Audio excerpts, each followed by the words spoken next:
There's going to be a big announcement in the next episode of the Dutch stream, so get your notifications on because it's going to be a first come first served thing and it will hopefully benefit you guys. Also, only 50% of you watching are subscribed, so if you can help us to get to our next target of 85 subscribers, that would be amazing.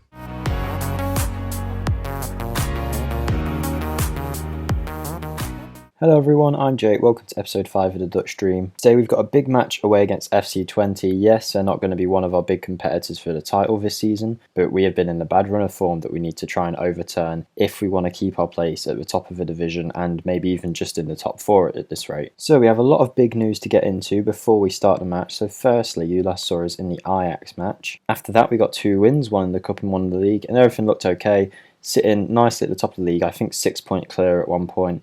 And just very happy, barely lost a game all season. I think we'd only lost 1 before that point. Yeah, we had. Right at the start, we lost 2 games. And then since then, we just got wins all the way through, other than the Ajax match, all the way until the winter break. Now, we came back from the winter break with a few problems. One being that none of our players were fit. We had a lot of injuries, and for some reason, none of my players had match sharpness. I would have thought we'd set up some kind of friendly to get the sharpness back up, but that didn't happen. So our players were all very tired coming into the PSV game, which we didn't do too bad on. We did draw. But then since then, it all kind of went wrong. I played a rotation team in the Cup, only to get knocked out. So our Cup journey for this season is over. We then got a win back in the league, lost a match in the league, won a match in the league, and then we drew this match 3-3, where we were 3-1 up, and then some guy basically scored a hat-trick against us.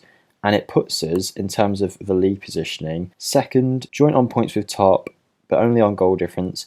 However, the big problem is that everyone within this top 4 are now only 3 points at most apart, whereas before we were clear 6 or 7 points. So we've really dropped the ball a bit and we need to improve. Now, obviously, second place, if you'd offered me that at the start of the season, would have been brilliant. But considering where we were and how well we were playing, I think we could easily challenge for that top spot. But it just shows in this division you cannot let up at any point. Losses or draws will come back to bite you. Now, obviously, we did also have a January transfer window, and this caused us a lot of problems. And if we go to hierarchy, we have no team leaders at the minute, which is a big problem because we did sell our team leader, Brian Linson, which has caused a problem. I thought we'd get away with doing it. I thought we'd easily be able to replace him. He wasn't doing that well this season, but it's turned out that it's not just a problem of replacing him in the match, it's replacing him in the team as a whole, because he just brought that team leadership that we now don't have. And if we look at our transfer history, we can see all the business that we did. You can see we didn't actually sign anyone in the January transfer window, but we did sell Brian Linson for a big sum actually. We sold him for almost £10 million, which is, in my opinion, a very good deal to the Chinese league.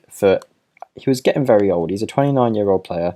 You can see he is valued at a bit more. We were paying him about 10 grand a week. He's now on 44 grand a week. And in 19 games, he'd got 2 goals and had 8 assists. And obviously that assist count is brilliant. But he just wasn't hitting the heights of the season before where he scored 16 and 11 goals. So I think getting rid of him didn't cause that much of a problem. It was just in terms of the dynamics, which have now taken a bad turn combined with our bad results. So it's something we will need to sort out.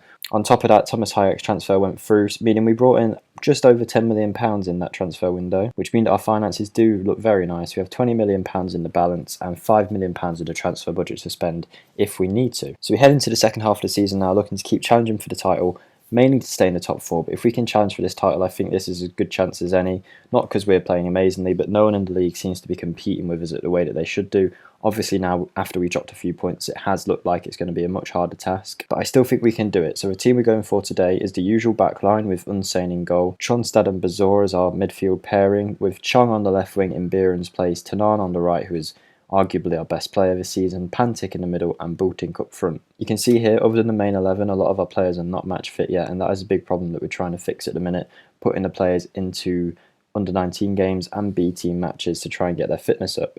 So that will be our team to face FC Twente away, and let's get into the match.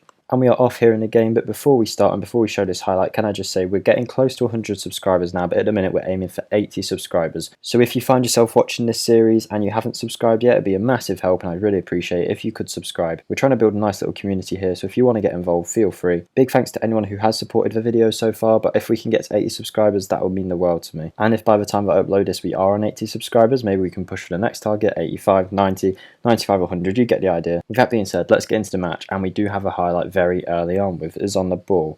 On the right hand side, we're building from the back with Unsane. Tronstad in the middle, who has been a surprise package for us this season. He's been very good for us.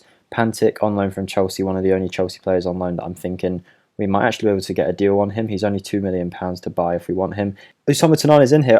I was talking so much I just didn't expect that goal because that was such an amazing ball from the back from Babic, and that is just what we needed at the start of this match to build some confidence up.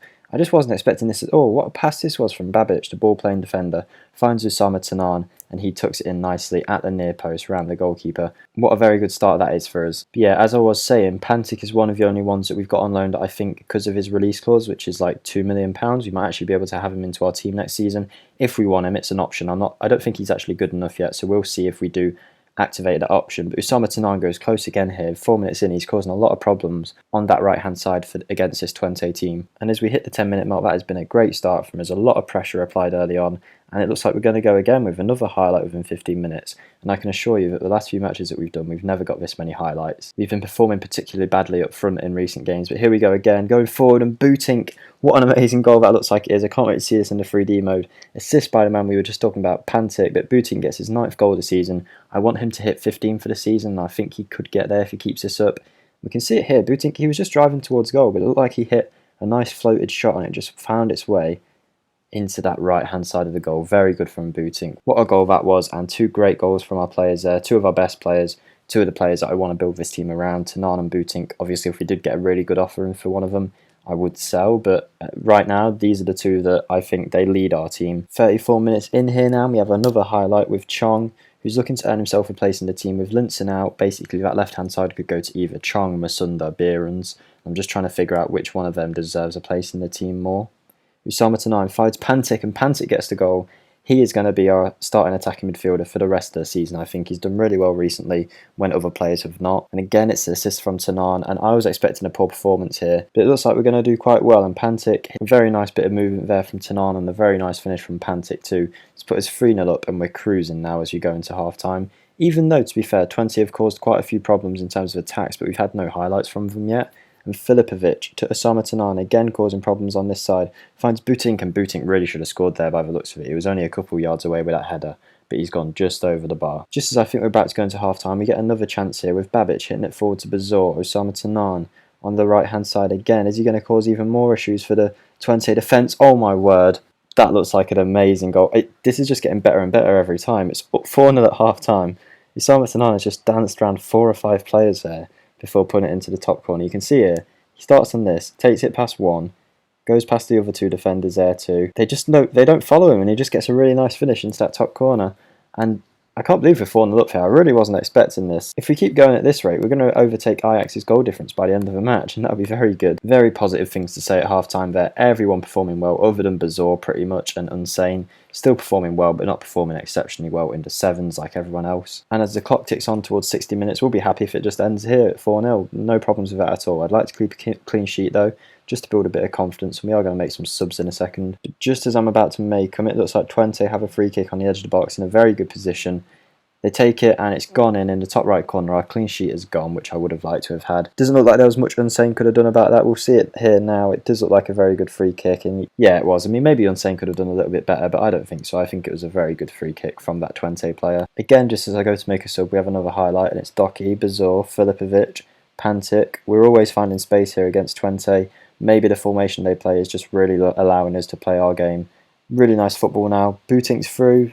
He pulls it back to Chong. I don't know why. I thought Bootink was through, but I think we've just got an even better goal. 5 goals, and they've all been absolute worldies. And Twente's goal was really good too, I can't lie. We'll see it now. As always, it started on this right side with Tanan. Bazor to Pantic. Pantic played through Bootink, just as I thought he would shoot.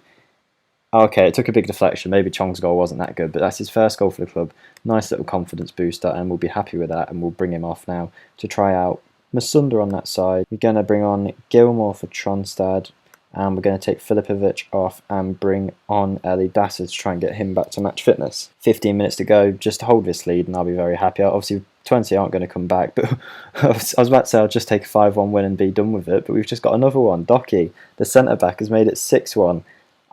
This is the best we've played all season, I think, attacking-wise, and Twente haven't played bad in the attack too. They just can't defend us at all. Billy Gilmore, who's just came on, takes the corner, finds Doki's head, and Doki gets his 4th goal of the season. Doki and Babic are very unlikely sources of goals for us this season, but I think they've both almost got 5 each now. I think Babic is on 6 and Doki's on 4, so we're doing really well in terms of getting goals from all around the pitch, and we're not just relying on one player. which is why I thought Linton could go, and this has proved to me that it wasn't that bad of a decision, because now we've got a 6-1 win, and what a way to end a video, because I was not expecting that at all. So now that does put us top. Obviously with Ajax's game in hand, you'd expect they close it down again, but it's all we can do at the minute, just keep winning, and I think we're definitely guaranteed Europe this season. I don't see us dropping out of this top 4. There's a big gap between the 4th place and AZ. Again, I'm not sure how it works in the Eredivisie, whether it's to do with where you finish or club reputation in terms of what European competition you get into, at which stage you get to join it, but I'm hoping if we come into the top 2, that'll be Champions League football, I would hope, and hopefully we can skip the qualifying stage too. That'll be very nice, because the money we get from playing Champions League football would be unbelievable. So we've not much left of the season. I'll probably bring it back for the Ajax game, unless something happens where we can maybe win it